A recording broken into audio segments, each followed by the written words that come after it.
Varicose veins కి సరైన చికిత్స కోసం సంప్రదించండి ఎవిస్ హాస్పిటల్. నమస్కారం. మాఘపురాణం 15వ రోజు పారాయణలోకి వచ్చాం. ఈరోజు మాఘశుద్ధ పౌర్ణమి. ఈ పౌర్ణమి నాడు నదీ స్నానం కానీ నదీ సముద్ర సంగమ స్నానం కానీ చాలా విశేషం అని చెప్తారు. ఎక్కడైనా త్రివేణి సంగమమో లేదా రెండు నదులు సంగమించే చోటైనా కూడా సంగమంలో స్నానం చేస్తే అద్భుతమైన ఫలితం లభిస్తుంది. ఈ రోజున చేసేటువంటి దానము, పూజా విధానము చాలా విశేషమైన ఫలితాలను ఇస్తాయి. శివాలయంలో కానీ విష్ణువాలయంలో కానీ కనుక అమ్మవారి దేవాలయంలో కానీ ఒక దీపారాధన చేసుకుని నమస్కారం చేసుకుంటే అద్భుతమైన ఫలితాన్ని ఇస్తుంది. అవకాశం ఉన్న వాళ్ళు చేసుకోవచ్చు. అయితే ఈరోజు ఏం చెప్తున్నారో చూద్దాం. సమస్త పాపదోషాల నుంచి మాఘమాస వ్రత ప్రభావం వల్ల విముక్తి పొందిన సుబుద్ధి కుటుంబ వృత్తాంతాన్ని పరమేశ్వరుని ద్వారా విన్నటువంటి పార్వతీదేవి ఇలా అడుగుతోంది. సుబుద్ధి అతని కుమార్తె, ఆమె భర్త మొదలైన వారి విషయాలు వివరించారు, కానీ సుబుద్ధి శిష్యుడైన సుమంత్రుని గురించి చెప్పలేదు. అతను ఏమయ్యాడు, అతని జీవితం ఎట్లా ఉంది, అతనేమైనా శిక్షలను అనుభవించాడా, ఆ విషయాలను కూడా తెలియజేయమని కోరుకుంది. అయితే పరమేశ్వరుడు ఇట్లా చెప్పాడట. దేవి, తెలిసి చేసినా తెలియక చేసినా తప్పే. మండుతున్న అగ్నిని ముట్టుకుంటే పసివాడినైనా బాధించకుండా ఉండదు కదా. కాబట్టి సుమంత్రునికి కూడా అతను గురువుగారి కుమార్తెతోటి సంభోగించిన ఘోర పాపం అంటుకుంది. ఆ పాప ఫలితంగా అతను పలు బాధలను అనుభవించసాగాడు. మనశ్శాంతిని కోల్పోయాడు. గురువుగారి కుమార్తెని పాడు చేశానని మనోవ్యతతో కుమిలిపోయేవాడు. ఈ ఘోర పాపం నుంచి ఎలాంటి శిక్ష వస్తుందో తనకని పశ్చాత్తాపపడేవాడు, బాధపడేవాడు. చిత్రంగా ఆ అమ్మాయి ఏ బాధ పడలేదండి, హాయిగా సంతోషంగా పెళ్లి చేసుకుని వెళ్ళిపోయింది. తర్వాత వచ్చింది బాధ. కానీ ఈ కుర్రాడికి ఇది తప్పని తెలుసు, దీనివల్ల పాపం వస్తుందని తెలుసు. దానివల్ల అది ఏది జరిగినా దీనివల్లే జరిగిందేమోనని భయపడుతున్నాడు కూడా అన్నమాట. క్రమంగా ఇలా చాలా పడి ఒకనాడు పశ్చాత్తాప హృదయంతో తన గురువుగారి దగ్గరికి వెళ్ళి ఆయన కాళ్ళ మీద పడి విపరీతంగా ఏడ్చేట. నా తప్పేం లేదు, నన్ను క్షమించండి. ఆ బలవంతం చేసింది, అయిష్టంగానే నేను అందులోకి దిగాను. తర్వాత ఇంకా నాకు అయిష్టం నన్ను బాధించలేదు, నా బుద్ధి ఇలా పెడత్రోవని పట్టేసింది, నన్ను క్షమించండి. మహాపాపినైపోయిన కామపైత్యం ప్రకోపించి కన్నుమిన్నుగానక ఉచ్చనీచాలు మర్చిపోయి ప్రవర్తించాను. క్షణభంగురమైన కామ వికారానికి లోనయ్యాను అని ఇక నా ప్రమేయం లేదు అని పదే బతిమలాడి చెప్పాడు. నేను తీసుకెళ్ళలేదు, నా అంతటి నేనేం చేయలే, నా దారిని నేను అడవిలోకి వెళ్ళాను. అమ్మాయి నా వెంబడిపడి వచ్చింది, తన మాటలతోటి నన్ను వశపరుచుకుంది. వద్దని వారించాను, అయినా సరే నన్ను బలవంత పెట్టింది. నువ్వు కనుక నాతో ఉండకపోతే నేను ఆత్మత్యాగం చేస్తాను, ఇంటికెళ్ళి మా నాన్నకి నీ మీద చెడుగా చెప్తాను, ఇలాంటి భయపెట్టడం జరిగేసరికల్లా నేను ఇంకేం చేయలేక ఆమెకు నేను లొంగిపోయాను. నన్ను ఉక్కిరి చేసేస్తోంది ఆ పాపం. నాకేం చేయాలో తెలియట్లేదు, నన్ను క్షమించండి. ఈ ఘోర పాపం నుంచి విముక్తి కలిగేటువంటి తరుణోపాయం ఏదైనా ఉంటే చెప్పండి అని పరి విధాలుగా ఆ రోజు ఎట్లా జరిగింది, ఏం జరిగింది, తన వల్ల ఎలాంటి పొరపాటు జరిగింది, అప్పటి నుంచి తను ఎంత బాధపడుతున్నది గురువుగారికి సవినయంగా తెలియజేశాడు. అతని పశ్చాత్తాపం గురువైన సుబుద్ధి హృదయాన్ని కదిలించేసింది. బాగా బోధార్చాడట. బాధపడకు, ఇదంతా విధిలిఖితం. నుదుటి వ్రాతని ఉల్లంఘించడం ఎవరి తరం కాదు, జరక్క మాందు జరిగేది. మనకు ఎట్లా రాసిపెట్టిందో అట్లాగే జరుగుతుంది. పశ్చాత్తాపానికి మించిన ప్రాయశ్చిత్తం ఇంకోటి లేదు. సరే, నువ్వు పాపరహితుడు అయ్యేందుకు ఒక మార్గం ఉంది. ఆయన తెలుసుకున్నాడు. ఆయనేమో తన కూతురు పాపాలు పోగొట్టుకోవడానికి సిద్ధుడు ఆజ్ఞాపించిన విధంగా చేసుకున్నాడు. తన శిష్యుడికి తను చెప్తున్నాడు అనమాట. నువ్వు గంగా తీరానికి వెళ్ళి ఒక పుష్కరం అంటే 12 సంవత్సరాల పాటు మహావిష్ణువుని ధ్యానిస్తూ తపస్సు చేసుకో. ఆ తప ప్రభావం వల్ల నీ పాపాలన్నీ పటాపంచలవుతాయి, నువ్వు పాప విముక్తుడిని అవుతావని శిష్యుడికి తపో మార్గాన్ని ఉపదేశించాడు. ధన్యోస్మి అని పరి విధాలుగా నమస్కారాలు చేస్తూ, మీ ఆజ్ఞ ప్రకారం నేను ఇప్పుడే వెళ్ళిపోతాను, తపస్సు చేసుకుంటాను, సెలవిప్పించండి అని ఈ సుమంత్రుడు ఏం చేశాడట, గంగా తీరానికి బయలుదేరాడు. మార్గమధ్యంలో అడవి ప్రాంతం అంతా కొండలు గుట్టలు సెలయేర్లతో పచ్చని చెట్లతోటి రంగురంగుల రమణీయమైన పుష్పజాతులతో నిండి ఉండి కళ్ళకి విందు చేసేలాగా ఉంది. ప్రకృతి సౌందర్యం పరవశింపజేసేలాగా ఉందట. క్రూర మృగాలు సాధు జంతువులు కలిసి ఐకమత్యంతో ఉండేవి. విరోధ జంతువులైన నెమళ్ళు పాములు విచ్చలవిడిగా విహరిస్తున్నాయి సంతోషంగా. పరస్పర వైరుధ్యం కలిగిన పలు జంతువులు సఖ్యంగా కనపడుతున్నాయి. ఆ ప్రాంతమంతా అరమరికలు లేని అహింసా ప్రవృత్తితో ఆశ్చర్యం కలిగించింది అతనికి. సుమంతుడు ఆ ప్రాంతంలో విశ్రమించదలిచి ఒక వటవృక్ష ఛాయలో పడుకున్నాడు. అంటే మర్రి చెట్టు కిందకి చేరాడనమాట. నరసంచారం ఏదైనా ఉందా అని చుట్టుపక్కల అన్ని పక్కల చూస్తే కనుచూపు మేరలో దూరంగా అతనికి ఒక ఆశ్రమం కనపడిందట. సరే, ఆ చెట్టు కింద కాసేపు విశ్రమించి కొంచెం అలసట తీరాక ఆశ్రమం వైపుకి నడిచాడు. ఆ ఆశ్రమంలో కొంతమంది స్త్రీ పురుషులు కాషాయాంబరధారులై రుద్రాక్షలు మాలలు తిప్పుతూ శ్రీమన్నారాయణుని ఫలపుష్ప నైవేద్యాలతో అర్చిస్తున్నారు. మాఘ పురాణాన్ని పఠిస్తున్నారు. శ్రీహరికి పూజలు చేస్తూ అక్షతలు చల్లుతున్నారు. అత్యంత భక్తి శ్రద్ధలతో శ్రీహరి కీర్తనలు భజనలు కావిస్తున్నారు.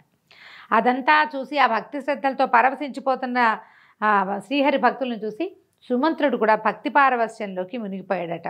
వారంతా ప్రసాదం పంచిపెడుతుంటే, అయ్యా మీరేం వ్రతం చేస్తున్నారు, దీనివల్ల ఏ ఫలితం లభిస్తుంది, పాపాలు పోతాయా ఈ వ్రతంతో, నాకు ఈ సందేహాలు తీర్చండి అని వాళ్ళని అడిగాడట. అయితే వాళ్ళు ఏం చేశారు, ఈ మనుషుల్ని పాపరహితులుగా చేసేటువంటి మాఘమాస వ్రత మహాత్యాన్ని వివరించడానికి వాళ్ళు ఒక మునిని ఈయనకి నియమించారు. ఈ బైక్ చెప్పండి అని ఒక మునిగారిని సుమంత్రుడి దగ్గర కూర్చోబెట్టారు. ఆ ముని బాలకుడు సుమంత్రుడికి ఇట్లా చెప్పాడట, మేము ఇంతవరకు చేసింది మాఘమాస వ్రత పూజ, ఇది మహావిష్ణువుకు సంబంధించింది, ఇది కేవలం మాఘమాసంలో మాత్రమే చేయాలి. ఈ మాఘమాస వ్రతాన్ని చేయటం వల్ల ఎంతటి పాపిష్టివాడైనా తన పాపాల నుంచి విముక్తుడవుతాడు, ఘోరాతి ఘోర పాపాల నుంచి విముక్తి లభిస్తుంది, సర్వ పాపాలు తుడిచిపెట్టుకుపోతాయి. దీనికి ఏంటంటే చాలా ప్రత్యేకమైన దివ్యమైన మహిమ ఉంది. ఇది జాతి మత కులాలన్నిటికంటే కూడా అతీతమైనది, సర్వులు ఆచరించదగినది. ఎటొచ్చి భక్తి శ్రద్ధలు, నియమనిష్టలు, భగవంతునిపై ధ్యాస, పారమార్థిక సేవే ముఖ్యమైనది. భగవంతుని మీద ఉండే ఈ భక్తి మార్గమే మానవులు తరించడానికి సులభమైన మార్గము అని చెప్పి ఈ నదీ స్నానం ఎలా చేయాలి ఇదంతా వివరంగా చెప్పడం మొదలుపెట్టాడు. చెప్పి ప్రతిరోజు నదీ స్నానం చేస్తాం, విష్ణు పురాణాలు పఠిస్తాము, మాఘ పురాణం వింటామని చెప్తున్నాడు, కానీ ఎవరికి వాళ్ళు విష్ణు పురాణం చదువుకుంటామని చెప్పారు. ఇందులో ఏంటంటే ఇతరులను దూషించటము, పెద్దలు గురువులు పట్ల అమర్యాదగా ప్రవర్తించటము, అసత్యం ఆడటము, భగవద్భక్తుల్ని హేళన చేయటం, పరస్త్రీ సాంగత్యంలో ఉండేవాళ్ళు, తర్వాత దొంగతనము చేయవాళ్ళు, ఎవరివైనా ఇళ్ళు తగలబెట్టడం లాంటివి దుష్కార్యాలు చేసేవాళ్ళు, కపట సాక్ష్యాలు చెప్పేవాళ్ళు, పరిశుభ్రత లేనివాళ్ళు, కన్యలను గుర్రాలను పశువుల్ని అమ్మేవాళ్ళు కొనువాళ్ళు, వీళ్ళంతా బ్రహ్మహత్యా పాతకం చేసిన వాళ్ళతో సమానము. ఎంత పెద్ద పెద్దవి చెప్పారో చూడండి. ఇప్పుడు చాలా మటుకు సహజంగా చేస్తూనే ఉన్నారు.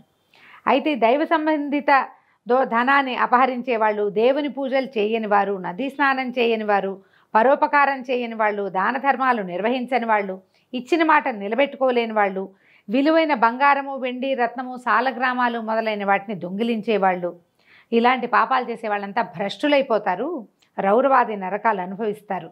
వ్యభిచారులు, చోరులు, బలవంతంగా కన్యలను వేశ్యాకులమందు త్రోయివారు, సోదరుల భార్యలతోనూ గురువుల భార్యలతోనూ స్నేహితుని భార్యలతోటి సహవాసం చేయవారు, జార స్త్రీలు, తమకంటే పెద్ద వయసు కలిగిన స్త్రీలతో సహవాసం చేసేవాళ్ళు, దగాకోరులు, హంతకులు, జీవహింస చేసేవాళ్ళు, పేదలను హింసించేవాళ్ళు, కఠినాత్ములు, పరుషవాక్యాలతో నిందించేవాళ్ళు, అంటే పోట్లాటలు దిగేవాళ్ళు అనమాట, దోపిడీలు చేయవాళ్ళు, వీళ్ళంతా కూడా మహాపాపులు అవుతారు. ఎంతమంది పాపాల గురించి చెప్పారు, ఎన్ని రకాలు ఉన్నాయో చూడండి. అక్కడి నుంచి ఇదే కాదు, తల్లిదండ్రుల్ని హింసించేవాళ్ళు, మనలో ఇప్పుడున్న చాలామంది కూడా ఆ గుంపులోకే చేరతారు. తర్వాత వివాహాలు చెడగొట్టేవాళ్ళు, తాను ధర్మము చేయక ఇతరులను కూడా చేయనివ్వని వారు, శరణన్న వారిని రక్షించని వారు, పరుధనములకు ఆశపడివారు, బోళంతమంది ఉన్నామండి ఇప్పుడు మనం. చేసిన మేలు మర్చిపోయే కృతజ్ఞులు, తాను తీర్థయాత్రలు చేయక ఇతరులను కూడా తీర్థయాత్రలు చేయనివ్వని వారు, ఎగతాళి చేసేవారు, అరిషడ్వర్గానికి లోనైన వాళ్ళు, ఈ పైన తెలిపిన వాళ్ళందరూ కూడా బ్రహ్మహత్యాపాతకం కాదు కానీ దాంతో సమానమైన పాపాన్నే వీళ్ళు కూడా పొందుతారు. ఇలాంటి ఘోర పాతకాలన్నింటినీ హరించేదే ఈ మాఘమాస వ్రతము. దీనికి సింపుల్గా ఈజీగా సులువుగా చెప్పేదేమిటి, ఉదయమే లేచి సూర్యోదయానికి 1-2 నిమిషాల ముందైనా స్నానం చేసి, ఇంట్లో చేసినా మంచిదే, ఏదైనా వాపి కూప తటాకాదుల్లో నదుల్లోనో ఎక్కడైనా అలాంటి చెరువు దొరువుల్లో ఎక్కడో చోట స్నానం చేసి సూర్యుడికి అర్ఘ్యం ఇచ్చి నమస్కారం చేసుకుని రోజంతా పోట్లాటలకి గొడవలకి దిక్కండా రోజంతా కాకపోయినా కొంతసేపైనా భగవన్నామార్చన కనుక భగవన్నామ సంకీర్తన చేసుకుంటే చాలు మాఘమాసం వ్రతం. ఇంకా అంతకంటే విశేషంగా చేయక్కర్ల. ఇంకా మనం ఏదైనా చేయగలిగితే అధికం ఫలం, ఇంత మాత్రం చేసినా చాలు అంటున్నారు. ఈ మాఘమాస వ్రతాన్ని చేయటం వల్ల ఈ పైన చెప్పినటువంటి ఇన్ని పాతకాలు తొలగిపోతాయి. కుంభీపాక రౌరవాది నరకాల్ని అనుభవిస్తూ యమయాతలను పడుతున్న వారి పాపాలు సైతము ఈ మాఘమాస వ్రత ప్రభావం వల్ల హరించుకుపోతాయి. శ్రద్ధగా వినమన్నారు. మాఘమాసంలో అన్ని రోజులు పవిత్రమైనవే. ప్రతిరోజు సూర్యోదయమైన వెంటనే నదికి పోయి స్నానం చేసి సూర్య నమస్కారాలు చేయాలి, ఆదిత్యుడికి అర్ఘ్యం వదలాలి, శుచి అయి విష్ణువాలయానికి కానీ శివాలయానికి కానీ వెళ్ళి భగవంతుని సేవించి విష్ణువుకి, అది విష్ణువాలయంలో అయితే తులసి తీర్థాన్ని సేవించాలి. ఇక్కడైతే మన శివాలయంలో అయితే భస్మధారణ చేయమంటారు. దాన ధర్మాది కృత్యాలని నిర్వహించాలి. తర్వాత విష్ణుహారి సంకీర్తనలు, విష్ణునామ సంకీర్తన, శివనామ సంకీర్తనో, భజనో లేదా పురాణ శ్రవణమో చేయాలి. వీటిలలో ఏ ఒకటి చేసినా చాలంటారు. పశుపక్షాదులకు, సాధు జంతువులకు ఆహారాన్ని ఇవ్వాలి. సత్ప్రవర్తనతో మెలిగి భగవంతుని కృపకి పాత్రులవ్వాలి. ఈ విధంగా మాఘమాసం అంతా నెల రోజులు చేయగలిగితే అశ్వమేధ యాగం చేసినంత ఫలితం లభిస్తుందట. మాఘమాసాధిపతి శ్రీహరే కాబట్టి మనం ఏ పూజ చేసినా, ఎలాంటిది చేసినా అది నారాయణ స్వరూపమైనటువంటి ప్రత్యక్ష నారాయణుడి సేవ చేసినా కూడా శ్రీమన్నారాయణుడికే చేరుతుందట.